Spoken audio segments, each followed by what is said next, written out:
Hello students, இன்னைக்கு நாம வந்து போர்டு எக்ஸாம் பாயிண்ட் ஆஃப் வியூவில் வந்து ரிவைஸ் பண்ண போகிற சாப்டர் வந்து பார்த்திங்கன்னா ஸ்டாக் எக்ஸ்சேஞ்ச். இதுவும் வந்து பார்த்திங்கன்னா 2 வீடியோவை தான் நான் வந்து போஸ்ட் பண்ண போகிறேன். இப்போ வந்து பார்ட் 1 வந்து நம்ம பார்க்கலாம். இது வரைக்கும் நம்ம சேனலை சப்ஸ்கிரைப் பண்ணாதவங்க ப்ளீஸ் சப்ஸ்கிரைப் பண்ணுங்கள். பெல் ஐக்கானை கிளிக் பண்ணிவிட்டு ஆல் பட்டன் கிளிக் பண்ணிங்கன்னா நான் போடுற வீடியோஸோட நோட்டிஃபிகேஷன் உங்களுக்கு இமீடியட்டாக வரும். டிஸ்கிரிப்ஷன் பாக்ஸில் வந்து லாஸ்ட் டைம் போட்ட கேபிட்டல் மார்க்கெட்டினுடைய போர்டு எக்ஸாம் ரிவிஷன் பிபிடியை வந்து நான் அதனுடைய லிங்க்கையும் வந்து நான் இந்த டிஸ்கிரிப்ஷன் பாக்ஸில் உங்களுக்கு கொடுக்குறேன். ஓகே, ஸ்டாக் எக்ஸ்சேஞ்ச் பற்றி நம்ம பார்க்க போகிறோம். ஃபர்ஸ்ட் வந்து என்னென்ன பாசிபிலிட்டிஸ் ஆஃப் ஒன் வேர்ட் இருக்குது அப்படின்றத நான் கொடுத்துருக்கேன். Amsterdam stock exchange is considered as the oldest stock exchange இந்த வேர்ல்டுலேயே வந்து ஓல்டஸ்டான ஸ்டாக் எக்ஸ்சேஞ்ச் வந்து Amsterdam stock exchange. And the first stock exchange in India was the Native Shares and Stock Brokers Association. இந்தியாவிலேயே வந்து ஃபஸ்ட்டு ஆரம்பிக்கப்பட்ட stock exchange வந்து பேர் வந்து பார்த்தீங்கன்னா native shares and stock brokers association. Stock exchange is one of the important constituents of capital market. Stock exchange also called stock market or share market. அடுத்தது London Stock Exchange is the most popular stock exchange in the world. Bombay Stock Exchange is the oldest stock exchange in India. அடுத்தது stock exchange is a market for existing securities. Stock exchange is a market for existing securities. The prices at which securities are bought and sold are recorded and these prices are called market quotations. Market quotationsனா என்ன அப்படின்னு பார்த்தீங்கன்னா செக்யூரிட்டிஸை வந்து எந்த ப்ரைஸில் வாங்கலாம் விற்கலாம் அப்படின்ற ரெக்கார்டை வந்து பார்த்தீங்கன்னா இந்த மார்க்கெட் கொட்டேஷன்ஸ் மூலிமா வந்து தெரிஞ்சுக்க முடியும். ஓகே, அடுத்தது speculation is an integral part of stock exchange operations. Speculation is an integral part of stock exchange operation. இந்த ஹைலைட் பண்ணி இருக்கிறது வந்து ஒரு கொஷினாக கூட, தட் இஸ் ஒன் வேர்டில் வந்து ஒரு கொஷினாக கூட உங்களுக்கு வரலாம், பாசிபிலிட்டி இருக்குது அப்படின்றதுனால நான் வந்து கொடுத்துருக்கேன். அடுத்தது stock exchange is a market where securities of corporate bodies, government and semi-government bodies are bought and sold. So stock exchange மார்க்கெட்டில் வந்து யாருடைய செக்யூரிட்டிஸ் எல்லாம் வந்து பை அண்ட் செல் பண்ணுவாங்க அப்படின்னா corporate bodies, corporate companies, government and semi government bodies are bought and sold. Okay, next வந்து பார்க்க போகிறது definition. According to Husband and Dockeray, stock exchanges are privately organized markets which are used to facilitate trading in securities.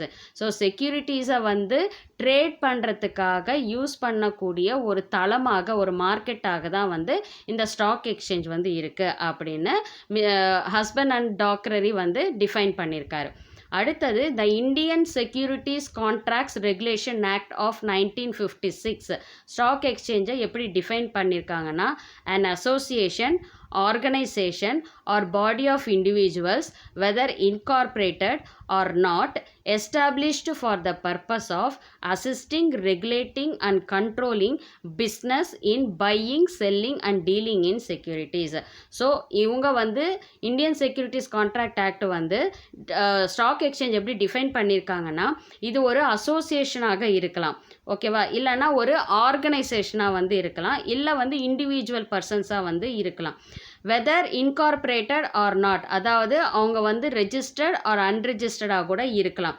Established for the purpose of assisting, regulating. இந்த stock exchange வந்து எதுக்கு உருவாக்கப்பட்டது அப்படின்னு பார்த்தீங்கன்னா இந்த அசோசியேஷனோ ஆர்கனைசேஷனோ பாடி ஆஃப் இண்டிவிஜுவல்ஸையோ வந்து assist பண்ணுறது, ஓகேவா, அவங்கள வந்து ரூல்ஸ் அண்ட் ரெகுலேஷன்ஸோடு அவங்கள ரெகுலேட் பண்ண வைக்கிறதும் அவங்கள வந்து கண்ட்ரோல் பண்ணுறதும் வந்து பார்த்திங்கன்னா, அதாவது ட்ரேடிங் செக்யூரிட்டிஸில் வந்து buying and selling and dealing நடக்கும்போது அவங்கள வந்து அசிஸ்ட் பண்ணி, ரெகுலேட் பண்ணி, கண்ட்ரோல் பண்ணக்கூடியது எது அப்படின்னு பார்த்தீங்கன்னா ஸ்டாக் எக்ஸ்சேஞ்ச் அப்படின்னு சொல்லிட்டு சொல்கிறாங்க. இதுதான் வந்து 2 definition. while writing the definition வந்து பார்த்தீங்கன்னா நான் பாயிண்ட் பண்ணியிருக்க மாதிரி அக்கார்டிங் டு அந்த ஆத்தர் நேமை வந்து நீங்கள் ஹைலைட் பண்ணலாம், தட் இஸ் கீழே அண்டர்லைன் பண்ணலாம். அதே போல் அந்த டெஃபினேஷன்ஸை நீங்கள் எழுதும்போது கொட்டேஷன் மார்க்குள்ளே எழுதுங்க. அண்ட் அந்த டெஃபினேஷனை மட்டும் நீங்கள் என்ன பண்ணலான்னா அந்த பாக்ஸ் மாதிரி போட்டு அதை ஹைலைட் பண்ணி காட்டும், ஓகேவா. ஆனால் எப்போவுமே டெஃபினேஷன்ஸ் எழுதும்போது எந்த வேர்ட்ஸுமே அதில் வந்து சேஞ்ச் ஆகக்கூடாது, டெஃபினேஷன் எழுதும்போது மட்டும். ஓகே, அடுத்தது functions of stock exchange. So stock எக்ஸ்சேஞ்சினுடைய வேலை என்ன அப்படின்னு பார்த்தீங்கன்னா, it is a ready and continuous market. If investor wants to sell his securities, he can easily and quickly dispose them off on a stock exchange. இப்போ investor வந்து தன்னோட வாங்கின அவருடைய செக்யூரிட்டிஸ், அதாவது அது ஷேர்ஸாக இருக்கலாம், டிபெஞ்சர்ஸ் இருக்கலாம், what ever it may be, if you want to sell, ஓகேவா, அவர் உடனே சேல் பண்ணணும் அப்படின்னா ஈஸியாக அவரால் வந்து என்ன பண்ண முடியும், ஸ்டாக் எக்ஸ்சேஞ்சில் ஈஸியாக டிஸ்போஸ் பண்ண முடியும், சேல் பண்ண முடியும். அதாவது ஷேர்ஸை வந்து அவர் கேஷாக கன்வெர்ட் பண்ண முடியும். அதுக்கு வந்து அதுதான் ஸ்டாக் எக்ஸ்சேஞ்சினுடைய முக்கிய அதை ஈஸி பண்ணுறது தான் வந்து ஸ்டாக் எக்ஸ்சேஞ்சினுடைய வேலையாக இருக்குது. ரெடி அண்ட் கண்டினியூஸ் மார்க்கெட் அப்படின்னு சொல்கிறாங்க, first point. Second, correct evaluation of securities. அதாவது செக்யூரிட்டிஸ்க்கான கரெக்டான ப்ரைஸ் என்ன அப்படின்றத சொல்கிறது தான் மார்க்கெட் கொட்டேஷன்ஸ் அப்படின்றத நம்ம பார்த்தோம். ஸோ எவராவது இன்வெஸ்ட் பண்ணுறாங்க, செக்யூரிட்டிஸில் இன்வெஸ்ட் பண்ணுறாங்க அப்படின்னா இந்த மார்க்கெட் கொட்டேஷன்ஸை பேஸ் பண்ணி அவங்க என்ன பண்ணுவாங்க, ஒரு செக்யூரிட்டிஸினுடைய வர்த் என்ன, அது வந்து வேல்யூபிளான ஒரு செக்யூரிட்டியா அப்படின்னு அவங்களால தெரிஞ்சிக்க முடியும். ஸோ செக்யூரிட்டிஸை இவாலுவேட் பண்ணுறதுக்கு, அனலைஸ் பண்ணுறதுக்கு ஸ்டாக் எக்ஸ்சேஞ்ச் வந்து ஹெல்ப்ஃபுல்லாக இருக்குது. ஸோ அந்த செக்யூரிட்டிஸ் பற்றின எல்லா இன்ஃபர்மேஷன்ஸையும் அவங்க கொடுக்குறாங்க அப்படின்னு அர்த்தம். அடுத்தது ப்ரொடெக்ஷன் டு இன்வெஸ்டர்ஸ். ஸோ நிறைய rules and regulation. Stock exchange வந்து பார்த்திங்கன்னா ஆர்கனைஸ்டாக போகணும், இந்த செக்யூரிட்டிஸை வந்து சரியான முறையில் பையிங் அண்ட் செல்லிங் எல்லாமே வந்து நல்ல கரெக்டாக, அதாவது எந்த ப்ராப்ளமும் இல்லாமல் டிரான்ஸ்பரன்சியாக வந்து நடக்கணும். ஏன்னா கேஷ் இன்வால்வ் ஆயிருக்கு அப்படின்றதுனால கண்டிப்பாக அதுக்கு ஒரு ஹெட் இருக்கும், அதுதான் ஸ்டாக் எக்ஸ்சேஞ்ச். அந்த ஸ்டாக் எக்ஸ்சேஞ்ச் வந்து அவங்களுக்கான ஒரு ரூல்ஸ் அண்ட் ரெகுலேஷன்ஸை டிஃபைன் பண்ணியிருப்பாங்க. இந்த ரூல்ஸ் அண்ட் ரெகுலேஷன்ஸ் படி தான் வந்து பார்த்தீங்கன்னா அந்த buying and selling of securities வந்து நடக்கணும். ஸோ இதில் வந்து பார்த்தீங்கன்னா ஸ்டாக் எக்ஸ்சேஞ்ச் வந்து சேஃப்டி மெஷர்ஸை கொடுக்குறாங்க அண்ட் ஃபேர் டீலிங், எந்த ஃப்ராடுலன்ஸும் இல்லாமல் buying and selling of securities வந்து நடக்கிறதுக்கு அது அமைப்பை ஏற்படுத்தி கொடுக்குது. இப்போ சப்போஸ் வந்து பார்த்தீங்கன்னா புரோக்கர்ஸ் இருக்காங்கன்னு வச்சுக்கோங்க, ஓகேவா, புரோக்கர்ஸ் வந்து என்ன கமிஷன் வந்து ஸ்டாக் எக்ஸ்சேஞ்ச் வந்து ஃபிக்ஸ் பண்ணுதோ அதை தான் அவங்க வாங்கணும். ஹையர் ரேட் ஆஃப் கமிஷன் வந்து அவங்க டிமாண்ட் பண்ணக்கூடாது. அதே மாதிரி மால் ப்ராக்டிசஸ் எதுவும் பண்ணக்கூடாது, ஃப்ராடுலன்ஸ் எதுவும் பண்ணக்கூடாது. இந்த மாதிரியாக வந்து ஸ்டாக் எக்ஸ்சேஞ்ச் வந்து இன்வெஸ்டர்ஸை வந்து ரூல்ஸ் அண்ட் ரெகுலேஷன்ஸ் மூலியமாக வந்து அவங்கள பாதுகாக்குது அப்படின்னு சொல்கிறாங்க. அடுத்த பாயிண்ட் பார்த்தீங்கன்னா proper channelisation of capital. The savings of individuals are directed towards promising companies which declare good dividends over a period of time. So இப்போ ஒவ்வொரு இண்டிவிஜுவல்ஸும் வந்து தன்னுடைய சேமிப்பை தான் அவங்க என்ன பண்ணுறாங்க, அவங்க வந்து செக்யூரிட்டிஸை அவங்க வாங்குறாங்க, ஷேர்ஸை வந்து அவங்க வாங்குறாங்க. ஸோ இந்த ஸ்டாக் எக்ஸ்சேஞ்ச் என்ன பண்ணுது அப்படின்னு பார்த்தீங்கன்னா, எந்த கம்பெனியினுடைய ஷேர்ஸ் எல்லாம் ப்ராமிசிங்கான கம்பெனிஸ், ஓகேவா, அதே போல் யாரெல்லாம் நல்ல டிவிடெண்ட்ஸ் கொடுப்பாங்க, ஸோ இந்த மாதிரியான டீட்டெயில்ஸை வந்து அவங்களுக்கு கொடுத்து சரியான முறையில் அவங்களுடைய சேமிப்பை வந்து அவங்க இன்வெஸ்ட் பண்ணக்கூடிய அமைப்பை ஸ்டாக் எக்ஸ்சேஞ்ச் வந்து ஏற்படுத்தி கொடுக்குது அப்படின்னு சொல்கிறாங்க. அடுத்தது 8 capital formation. Stock exchange gives publicity to various industrial securities and their prices and the facilities provided by it for the purchase and sale induce people to save and invest. Stock exchange என்ன பண்ணுறாங்க அப்படின்னா industrial securities, கம்பெனியினுடைய செக்யூரிட்டிஸை பற்றியும் அதனுடைய ப்ரைஸஸை பற்றியும் அவங்களுக்கு, அதாவது invest பண்ணக்கூடியவங்களுக்கு அவங்க என்ன பண்ணுறாங்க, எக்ஸ்பிளைன் பண்ணி என்னென்ன மாதிரியான ஃபெசிலிட்டிஸ் அவங்களுக்கு வந்து பர்ச்சேஸ் பண்ணுறதுக்கோ சேல் பண்ணுறதுக்கோ சரியான ஃபெசிலிட்டிஸை வந்து இந்த ஸ்டாக் எக்ஸ்சேஞ்ச் வந்து அமைச்சு கொடுக்கறதுனால பீப்புள் வந்து என்ன பண்ணுறாங்க, ஸ்டாக்கை வந்து வாங்கிறதுக்கான ஒரு அமைப்பை வந்து அவங்களுக்கு ஒரு தூண்டுதலாக வந்து இந்த ஸ்டாக் எக்ஸ்சேஞ்ச் வந்து இருக்குது அப்படின்னு சொல்கிறாங்க. ஏன்னா இண்டஸ்ட்ரீஸ் பற்றின எல்லா இன்ஃபர்மேஷன்ஸையும் அவங்க கொடுக்குறாங்க, அவங்க ப்ராஜெக்ட்ஸ் என்ன, அவங்க ப்ரைஸஸ் என்ன, அவங்களுடைய ஃபியூச்சர் ப்ராஜெக்ட்ஸ் என்ன, இது எல்லா பற்றின இன்ஃபர்மேஷன்ஸும் அவங்க கொடுக்கறதுனால மக்கள் வந்து ஈஸியாக வந்து அவங்களுடைய சேவிங்ஸை வந்து இன்வெஸ்ட் பண்ணுவாங்க.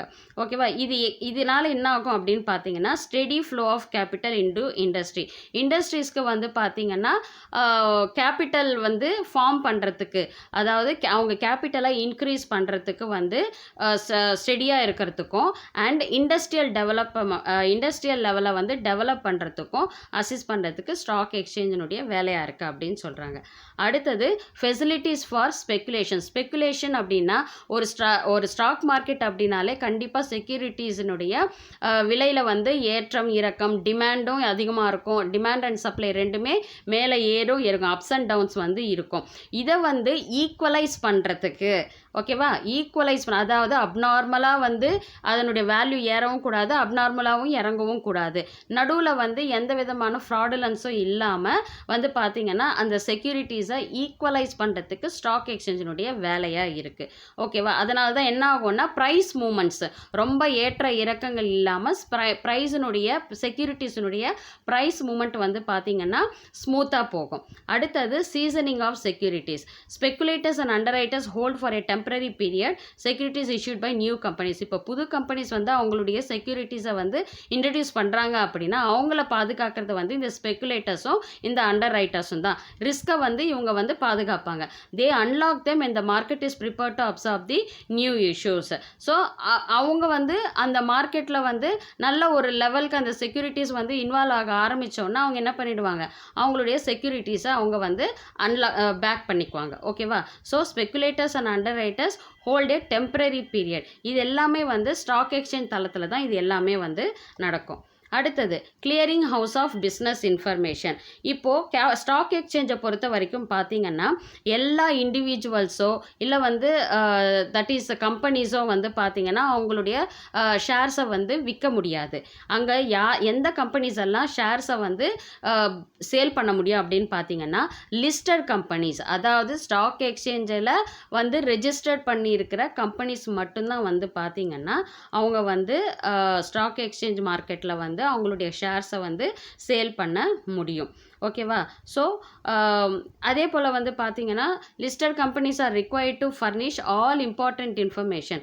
இப்போது லிஸ்டட் அந்த ஸ்டாக் எக்ஸ்சேஞ்சில் லிஸ்ட் பண்ணப்பட்ட கம்பெனிஸ் இருக்காங்க இல்லையா, அவங்க வந்து என்ன பண்ணணும்னா அவங்க கம்பெனி பற்றின எல்லா இன்ஃபர்மேஷன், கேபிட்டல் மேனேஜ்மெண்ட், அதே போல் டிவிடெண்ட், எவ்வளோ டிவிடெண்ட் அவங்க கொடுக்க போகிறாங்க அதை பற்றியும், அது மட்டும் இல்லாமல் வந்து பார்த்திங்கன்னா அவங்களுடைய ஃபினான்ஷியல் ஸ்டேட்மெண்ட், ஆனுவல் ரிப்போர்ட்ஸ், இது எல்லாமே வந்து அவங்க என்ன பண்ணணும், சப்மிட் பண்ணணும். They publish every year books detailing the financial position of த.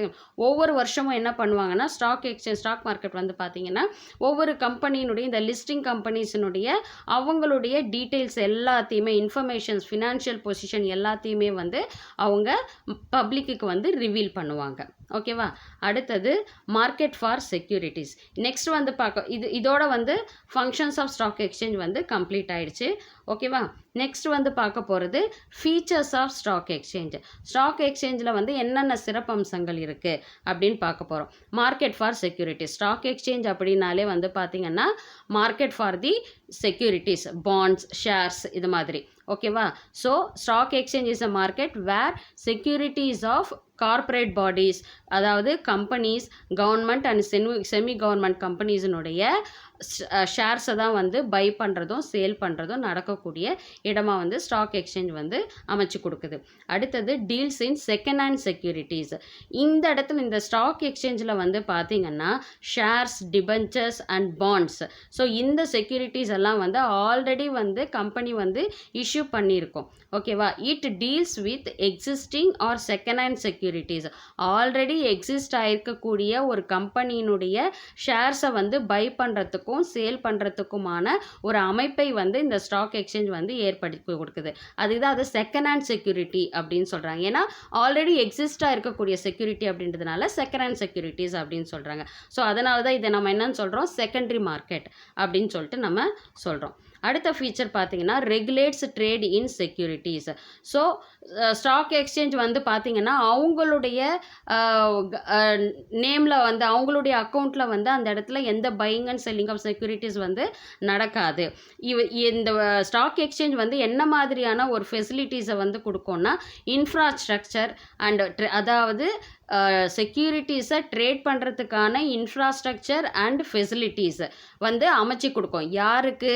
அந்த ட்ரேட் பண்ணக்கூடிய அந்த மெம்பர்ஸுக்கும் அதே போல் புரோக்கர்ஸுக்கும் வந்து அவங்க ஒரு வழித்தடத்தை வந்து ஏற்படுத்தி கொடுக்குறாங்க. அதே போல் வந்து பார்த்திங்கன்னா இவங்க வந்து ரூல்ஸ் அண்ட் ரெகுலேஷன்ஸை வந்து அங்கே இம்ப்ளிமெண்ட் பண்ணுறதுனால ஸ்டாக் எக்ஸ்சேஞ்ச் அங்கே வந்து ஃப்ரீ அண்ட் ஃபேர் ட்ரேடு, உண்மைத்தன்மையாக அந்த இடத்துல வந்து ட்ரேட் வந்து நடக்குது அப்படின்னு சொல்கிறாங்க. அடுத்தது allows dealings only in listed securities. நான் ஆல்ரெடி சொன்னேன், லிஸ்டட் கம்பெனிஸ் இருக்கு இல்லையா, அந்த கம்பெனிஸ் தான் வந்து அந்த கம்பெனிஸினுடைய ஷேர்ஸ் மட்டும்தான் பையிங் அண்ட் செல்லிங் வந்து ஸ்டாக் எக்ஸ்சேஞ்சஸில் வந்து நடக்கும். லிஸ்டட் இல்லாத, தட் இஸ் அன்லிஸ்டட் செக்யூரிட்டிஸ், இது எதுவுமே ஸ்டாக் எக்ஸ்சேஞ்சில் வந்து நம்ம வந்து பை பண்ணுறதோ சேல் பண்ணுறதோ அந்த இடத்துல வாய்ப்பே வந்து கிடையாது. So such unlisted securities cannot be traded. So stock எக்ஸ்சேஞ்சில் அன்லிஸ்டட் செக்யூரிட்டிஸ் வந்து ட்ரேட் பண்ண முடியாது. ஓகேவா? அப்படின்னா ஸ்டாக் எக்ஸ்சேஞ்சினுடைய மெயின் ஃபீச்சர் வந்து allows dealings only in listed securities. அடுத்தது transactions effected only through members. All the transactions in the securities at the stock exchange are effected only through its authorised brokers and members. அந்த stock எக்ஸ்சேஞ்சில் வந்து authority கொடுக்கப்பட்ட brokers and members மட்டும்தான் வந்து பார்த்தீங்கன்னா என்ன பண்ண முடியும்? டிரான்சாக்ஷன்ஸை வந்து அவங்க பண்ண முடியும். இப்போ வந்து நம்ம ஆல்ரெடி நம்ம பார்த்தோம், இப்போ செக்யூரிட்டிஸில் வந்து ஒரு சில பேங்க்ஸ் வந்து பார்த்தீங்கன்னா அதை டிமேட் அக்கௌண்ட் மாதிரி ஓப்பன் பண்ணி அங்கே வந்து நம்ம வந்து என்ன பண்ண முடியும்? அந்த இடத்துல நம்ம வந்து ஷேர்ஸை பை பண்ணுறதோ சேல் பண்ணுறதோ பண்ண முடியும். அந்த மாதிரியான பேங்க்ஸ் வந்து தான் பார்த்தீங்கன்னா நம்ம புரோக்கர் அப்படின்னு சொல்லிட்டு சொல்கிறோம். ஓகேவா? So investors have to buy or sell the securities at the stock exchange through the authorized brokers. Authorized brokers மூலிமா மட்டும்தான் ஸ்டாக் எக்ஸ்சேஞ்சில் பையிங் அண்ட் செல்லிங் ஆஃப் செக்யூரிட்டிஸை டிரான்சாக்ட் பண்ண முடியும். ஓகேவா? அடுத்தது வந்து பார்த்தீங்கன்னா association of persons. So stock exchange அப்படின்னாலே association of group of people இல்லைனா பாடி ஆஃப் இண்டிவிஜுவல்ஸ், அவங்க ரெஜிஸ்டர்டோ அன்ரெஜிஸ்டர்டோ இவங்க வந்து தான் இதுதான் வந்து ஸ்டாக் எக்ஸ்சேஞ்சினுடைய ஒரு முக்கிய அம்சமாக வந்து இருக்குது. அடுத்தது recognition from central government. Stock exchange அப்படின்றது வந்து ஒரு ஆர்கனைஸ்டான ஒரு மார்க்கெட்டு. இங்கே வந்து சென்ட்ரல் கவர்மெண்ட்டினுடைய பர்மிஷன் ரெக்கக்னிஷன் வந்து கண்டிப்பாக வந்து தேவைப்படுது. ஓகேவா? அடுத்தது working as per rules. Buying and selling of securities வந்து பார்த்தீங்கன்னா governed by rules and regulations அப்படின்றத பார்த்தோம். அதே போல் பார்த்தீங்கன்னா stock exchange rules and regulations of stock exchange வந்து செபி கைட்லைன்ஸ், அதாவது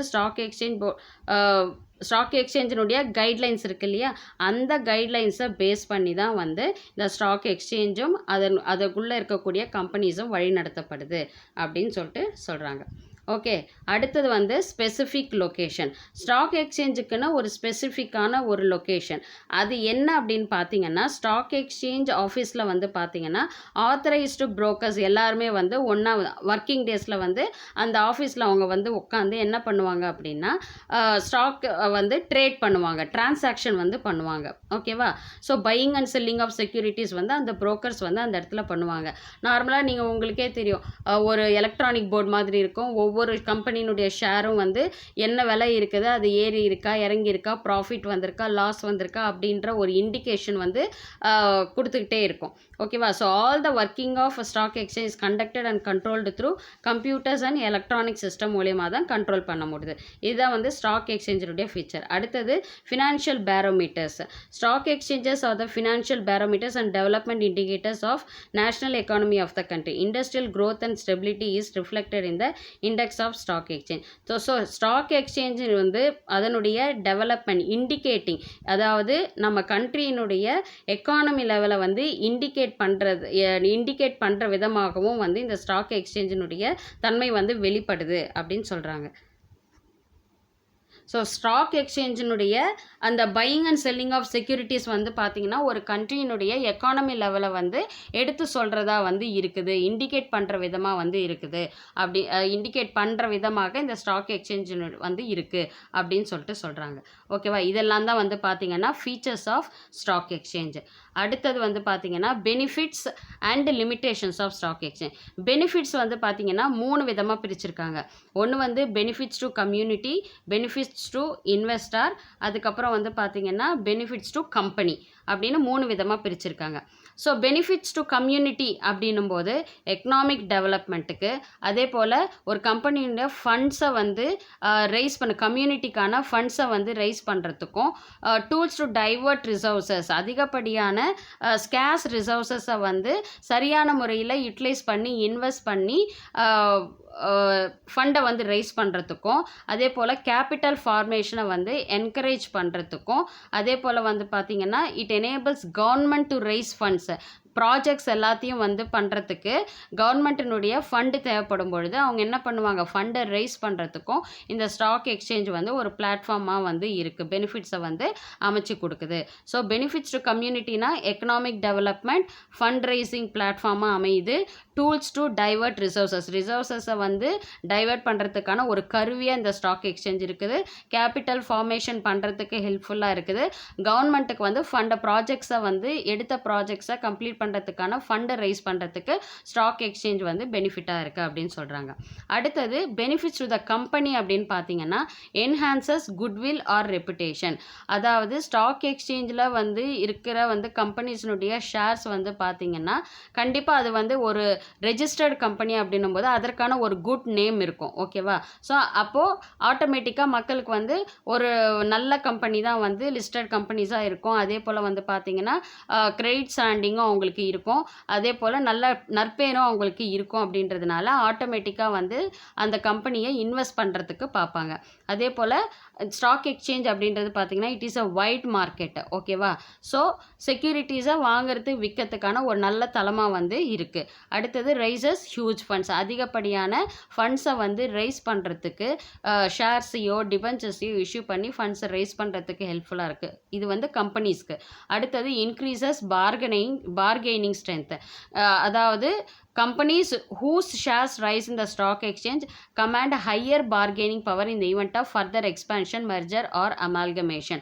அதாவது கம்பெனிஸ் யார் வந்து ஷேர்ஸை வந்து ஸ்டாக் எக்ஸ்சேஞ்சில் வந்து விற்கிறாங்களோ அவங்களுக்கு வந்து பார்த்திங்கன்னா அவங்க கம்பெனி ஃபர்தராக எக்ஸ்பேண்ட் பண்ணுறதுக்கோ இல்லை வேற ஒரு கம்பெனியோட மர்ஜ் பண்ணுறதுக்கோ இணைவதற்கோ இல்லை வந்து இன்னொரு கம்பெனியை வாங்கி ஒரு புது கம்பெனியை உருவாக்குறதுக்கோ வந்து பார்த்திங்கன்னா ஒரு அவங்களுடைய ஸ்டாக் வேல்யூ வந்து அவங்களுக்குரிய பார்கெனிங் ஸ்ட்ரென்த்தை வந்து இன்க்ரீஸ் பண்ணுது அப்படின்னு சொல்கிறாங்க. இது வந்து பெனிஃபிட்ஸ் டு த கம்பெனி.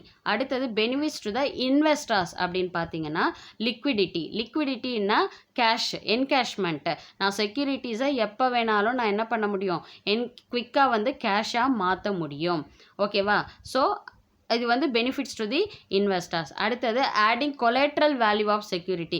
நம்ம வாங்கியிருக்கிற அந்த செக்யூரிட்டியை பேஸ் பண்ணி நம்மளால் என்ன பண்ண முடியும், பேங்க்ஸில் வந்து அந்த செக்யூரிட்டியை காட்டி நம்ம வந்து என்ன பண்ணலாம், நம்ம வந்து லோனை வந்து வாங்க முடியும். ஓகேவா? அடுத்தது இன்வெஸ்டர் ப்ரொடெக்ஷன். ஸ்டாக் எக்ஸ்சேஞ்ச் வந்து நிறைய ரூல்ஸ் அண்ட் ரெகுலேஷன்ஸை வந்து ஃபாலோ பண்ணுறதுனால இன்வெஸ்டர்ஸ்க்கு வந்து பார்த்திங்கன்னா எந்தவித பாதிப்பை ஏற்படுத்தாமல் அவங்களுக்கு பாதுகாப்பு தன்மையை இந்த ஸ்டாக் எக்ஸ்சேஞ்ச் வந்து ஏற்படுத்தி கொடுக்குது. அடுத்தது assessing real worth of security. So இன்வெஸ்டர்ஸ்க்கு வந்து பார்த்திங்கன்னா ஒரு செக்யூரிட்டிஸனை பற்றின ஃபுல் இன்ஃபர்மேஷனும் ஸ்டாக் எக்ஸ்சேஞ்ச் வந்து என்ன பண்ணுறாங்க, வருஷம் கொடுத்துட்றாங்க. அவங்களுடைய ஃபினான்ஷியல் பொசிஷன்லேருந்து அவங்களுக்கான ப்ராஜெக்ட்ஸ் முதற்கொண்டு ப்ரைஸை முதற்கொண்டு மொத்தத்தையுமே வந்து அவங்க இன்ஃபர்மேஷன்ஸை வந்து கொடுத்துட்றாங்க. ஸோ இன்வெஸ்டர்ஸ்க்கு வந்து ஈஸியாக இருக்குது எந்த கம்பெனியில் இன்வெஸ்ட் பண்ணணும் அப்படின்றத ஈஸியாக அவங்களால ட்ரேட் பண்ண முடியும். அடுத்தது mechanism to trade security. Stock exchange provides mechanism by which purchase and sale of listed securities takes place in a matter of few minutes. So ஒரு ட்ரேட் செக்யூரிட்டியை வந்து டிரான்சாக்ட் பண்ணுறதுக்கு ட்ரேட் பண்ணுறதுக்கு ஒரு ஈஸியான ஒரு மெக்கானிசத்தை வந்து ஸ்டாக் எக்ஸ்சேஞ்ச் வந்து ஏற்படுத்தி கொடுக்குது. ஃபியூ மினிட்ஸில் நம்மளால் என்ன பண்ண முடியும், ஒரு கம்பெனியினுடைய ஷேர்ஸை வந்து நம்மளால் வாங்கவும் முடியும் விற்கவும் முடியும். அதற்கான ஒரு தளத்தை வந்து இந்த ஸ்டாக் எக்ஸ்சேஞ்ச் வந்து ஏற்படுத்தி கொடுக்குது அப்படின்னு சொல்கிறாங்க. ஸோ பெனிஃபிட்ஸ் தான் இதெல்லாமே. பெனிஃபிட்ஸ் இல்லைனா அட்வான்டேஜ் ரெண்டுமே வந்து ஒரே இது தான். ஓகேவா? அடுத்தது லிமிட்டேஷன்ஸ் அப்படின்னும் போது lack of uniformity and control of stock exchanges. அடுத்து second point absence of restriction on the membership of stock exchange. அப்புறம் failure to control unhealthy speculation ஏற்ற இறக்கங்களை வந்து சரியான முறையில் கண்காணிக்கணும். ஆனால் அது ஒரு சில சமயத்தில் வந்து ப்ராப்ளம் க்ரியேட் பண்ணும். Allowing more than one charge in the place. non-insistence of margin requirement in stock exchange or in the case of produce exchanges. No proper regulation of listing of securities on the stock exchange. So listing அதாவது listed செய்யப்பட்ட செக்யூரிட்டிஸ்க்கு வந்து stock எக்ஸ்சேஞ்சில் ப்ராப்பரான ரெகுலேஷன்ஸை வந்து அவங்க follow பண்ணணும், ஆனால் பண்ணுறதில்ல அப்படின்றதும் ஒரு டிஸ்அட்வான்டேஜாக வந்து சொல்லியிருக்காங்க. ஓகேவா? ஸோ இந்த ஸ்டாக் எக்ஸ்சேஞ்ச் லெசனுடைய அடுத்த பார்ட்டு வந்து நான் நெக்ஸ்ட் வீடியோவில் போடுறேன். ஸோ இது வரைக்கும் உங்களுக்கு ஏதாவது டவுட் இருந்துச்சுன்னா கமெண்ட் செக்ஷனில் கமெண்ட் பண்ணுங்கள். உங்கள் டவுட்ஸை நான் கிளாரிஃபை பண்ணுறேன். ஸோ நெக்ஸ்ட் வீடியோவில் பார்க்கலாம். தேங்க்யூ.